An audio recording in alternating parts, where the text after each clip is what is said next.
Classic Edition YouVersion app. AMPC, Matthew 5.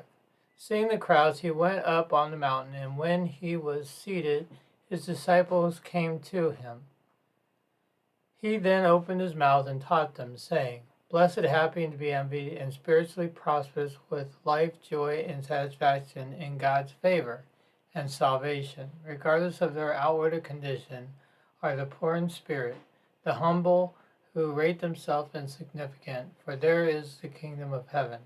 Blessed and enviable, happy, with the happiness produced by the experience of God's favor, and especially conditioned by the revelation of matchless grace, are those who mourn, for they shall be comforted.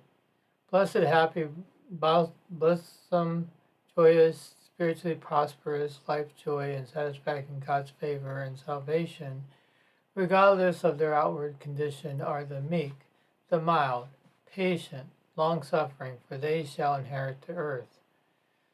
Blessed and fortunate, happy, and spiritually prosperous in the state of which the born-again child of God enjoys his favor and salvation, are those who hunger and thirst for righteousness, uprightness, and right standing with God, for they shall be completely satisfied.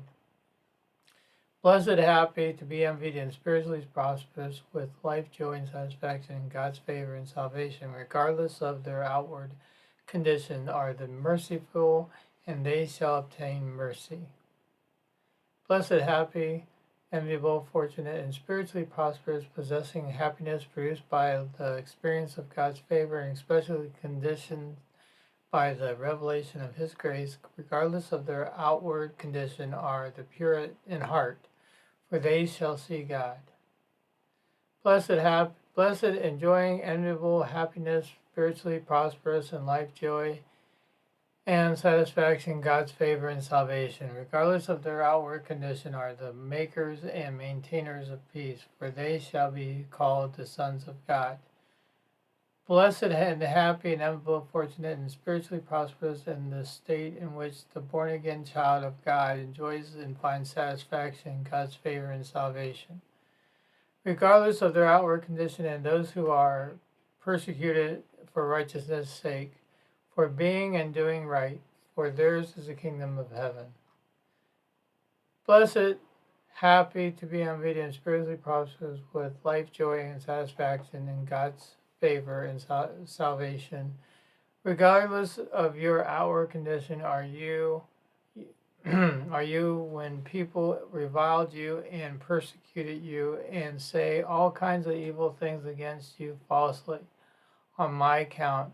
Be glad and supremely joyful, for your reward in heaven is great, strong, and intense. For in this same way people persecuted the prophets who were before you. You are the salt on the earth, but if salt has lost its taste, its strength, its quality, how can the saltness be restored? It is not good for anything any longer but to be thrown out and trodden underfoot by men. You are the light of the world. A city set on a hill cannot be hidden. Nor do men light a lamp and put it under a peck measure, but on a lampstand, and it gives light to all the house. Let your light so shine before men, that they may see your more excellence and your praiseworthy, noble, and good deeds, and recognize and honor and praise and glorify your Father who is in heaven. Do not think that I have come to do away with or undo the law of the prophets. I have come not to do away with or undo, but to complete and fulfill them. For truly I tell you, until the sky and earth pass away and perish, no one smallest letter nor one little hook identified certain Hebrew letters will pass from the law until all things it foreshadows are accomplished. Whoever then breaks or does away with or relaxes one of the least important of these commandments and teaches men so so shall be called least important in the kingdom of heaven. But he who practices them and teaches others to do so shall be called great in the kingdom of heaven. For I tell you, unless your righteousness, your uprightness, and your right standing with God is more than that of the scribes, the Pharisees, you will neither enter the kingdom of heaven. You have heard that it has been said to the men of old, you shall not kill, or whoever kills shall be liable to and unable to escape the punishment imposed by the court. But I say to you, anyone who continues to be angry and his brother or harbors malice, enmity of heart against him, shall be liable and unable to escape the punishment imposed by the court. And whoever speaks contemptuously, insulting, or his brother shall be liable and unable to escape the punishment imposed by the Sanhedrin. And whoever says, you cursed fool, you empty-headed idiot, shall be liable to the unable to escape hell, Gehenna of fire. So if when you are offering your gift to the altar, you there remember that your brethren has any grievance against you, leave your gift at the altar and go make a peace with your brother, and then come back and present your gift.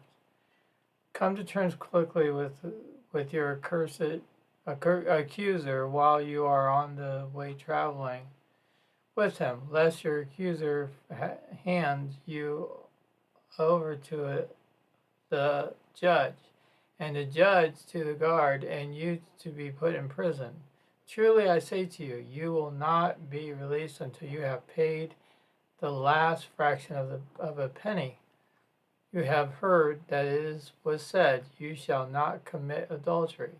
But I say to you that anyone who so much as looks at a woman with evil desire for her has already committed adultery with her in his heart.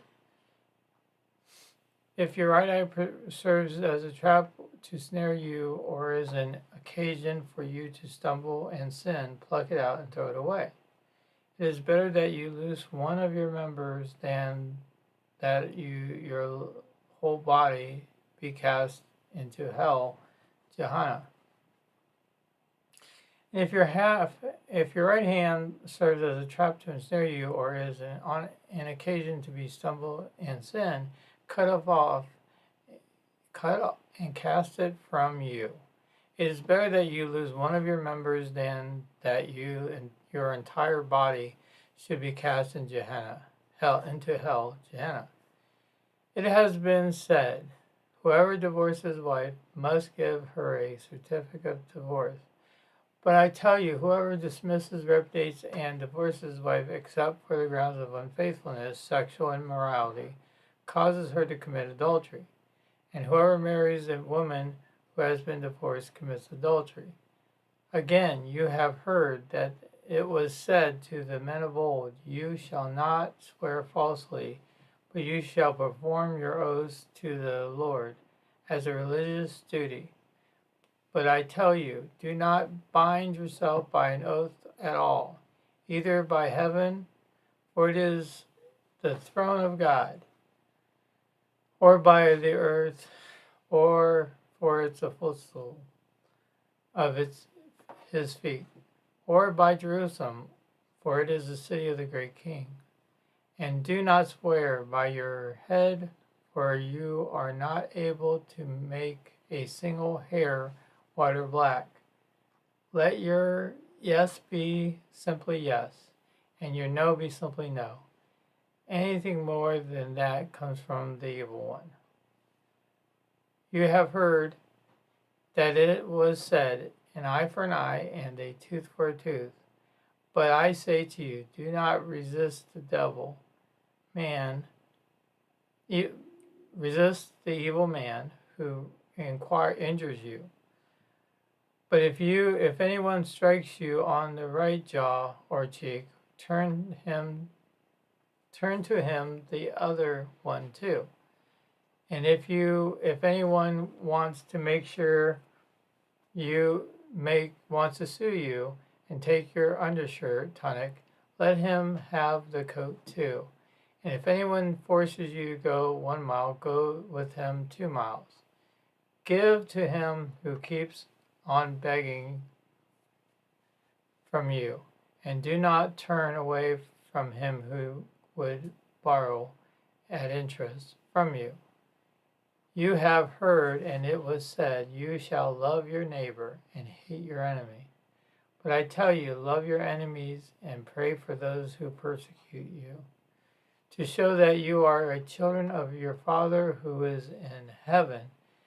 For he makes his sun rise on the wicked and on the good,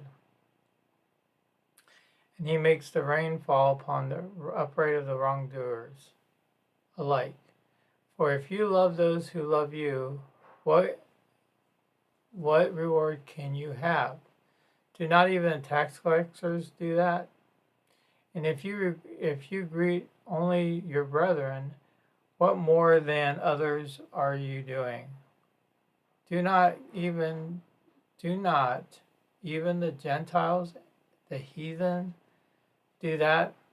You therefore must be perfect, growing in your complete maturity of godliness in mind and character, having reached the proper height of virtue and integrity, as your heavenly Father is perfect.